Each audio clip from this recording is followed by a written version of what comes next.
Hello everybody and welcome back. It's another episode of Doctor Who. It's season 10, episode 3, and the episode is called Thin Ice. In this episode, the Doctor and Bill go to Victorian England, and there's one of those legendary freeze-overs. What do they call them, Josh? What did they call them? The freeze fairs? Freeze fairs. It's where basically the Thames is frozen over and they have market stalls on the Thames and circus performers, etc, etc, etc. Cut long story short, the Doctor and Bill discover that people are getting sucked into the ice, and under the ice are these lights which are essentially the headlamps for little cuttlefish, or whatever you call them, there's like deep sea abyss fish, and they're actually working for a creature which is essentially half the length of the Thames. For me, at first value, the first thing I could think of was the Space Whale episode from Matt Smith and Amy Pond, and it followed a very similar trend to that episode as well. And what I mean by that is that in the Matt Smith and Amy Pond episode, it was about how Amy Pond challenged the Doctor in regards to who should be saved, and should people be saved or should the beast be saved? Is the Doctor a killer, or is he a saviour, or do the needs of the many outweigh the needs of the few or the one? Quoting Star Trek, I know, but you've just got to. And that's basically what the entire episode was really about in regards to those two characters, is that Bill is still getting used to who the Doctor is, what the Doctor does, and what kind of moral challenges he goes through.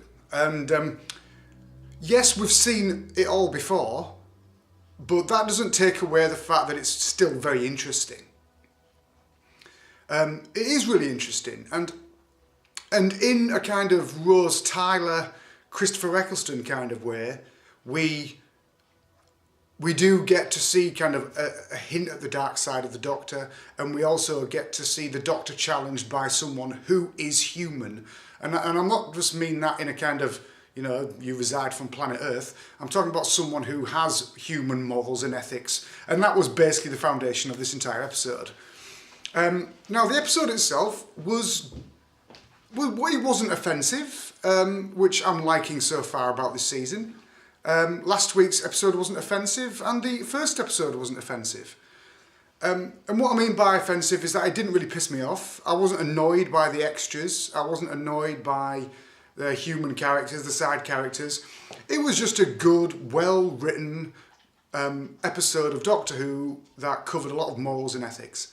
There you go, that's the episode. Now, the more interesting thing is the hint towards what is in the vault, because Doctor goes back to the university at the end, and Matt Lucas is there, and there's some banging on the door of this vault, and Matt Lucas is talking to whoever's on the banging, and it's clearly John Sims' master, because it's the bang, bang, bang, here come the drums, here come the drums. And that it's clearly hinting towards that.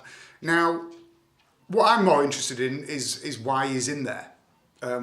Why has Peter Capaldi's Doctor got John Sims' master in there? I really want to know that. I'm really intrigued. I'm dying to find out.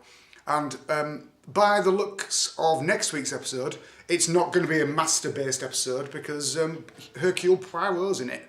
John Suchet is in next week's episode, which looks like a good episode, and John Suchet is a fantastic actor. Now, will we get another hint towards a master at the end of that episode? Perhaps we will, I hope so. But anyway, this episode, it was okay. It ticked all the boxes in regards to an easygoing, moral-filled, human episode of Doctor Who, and I enjoyed it. Josh quite liked it, and I'm looking forward to next week. Bring on some more good, wholesome Doctor Who without any characters that we dislike. Anyway, guys, as always, thank you for watching. Always a pleasure, never a chore. Click subscribe if you want to see more. A peace out, and I'll see you next time.